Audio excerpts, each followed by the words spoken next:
মির্জা ফখরুল ইসলাম আলমগীর দেশে এখন এই মুহূর্তে সক্রিয় পলিটিক্যাল পার্টিগুলির মধ্যে সবচেয়ে বড় পার্টি।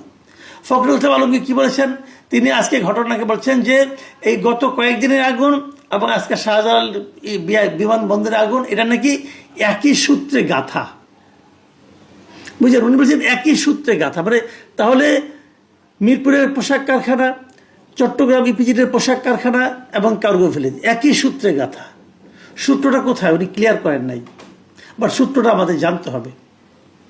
উনি বলেছেন এসব ঘটনা পূর্ব পরিকল্পিত, তার মানে খুব প্ল্যান করে একই সূত্রের মাধ্যমে এই আগুনগুলি জ্বালানো হয়েছে।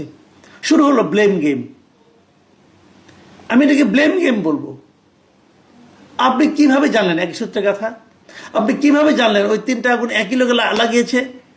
যদি লাগায় তাহলে আপনার যে জানার যে সূত্রটা, সেটা দিয়ে আপনি সরকারকে হেল্প করুন। আমার কথা পরিষ্কার, হেল্প করুন, সরকার বের করুক এই সূত্রটা কে, কারা এটা এই আগুনগুলি জ্বালাচ্ছে। যেহেতু আপনি অভিযোগ করেছেন যে একই সূত্রে গাথা, অতএব আপনার কাছ থেকে আমি প্রাথমিক ইনফরমেশনটা চাই যে কি দেখে কোন কারণে আপনার কাছে মনে হলো 3টা আগুন একই সূত্রে গাথা। হতে পারে কিন্তু আমি ওনার কথা উড়িয়ে দিচ্ছি না, কিন্তু উনি সেটা গভর্নমেন্টকে হেল্প করুক, আমরা জানতে চাই সূত্রটা কি। আবার আরেকজন লোক মিস্টার সার্জিস আলম, উনি উল্টাপাল্টা কথা বলার জন্য এরই মধ্যে বেশ খ্যাতি অর্জন করেছেন, নাগরিক পার্টির উত্তরাঞ্চলের উনি মুখ্য সংগঠক।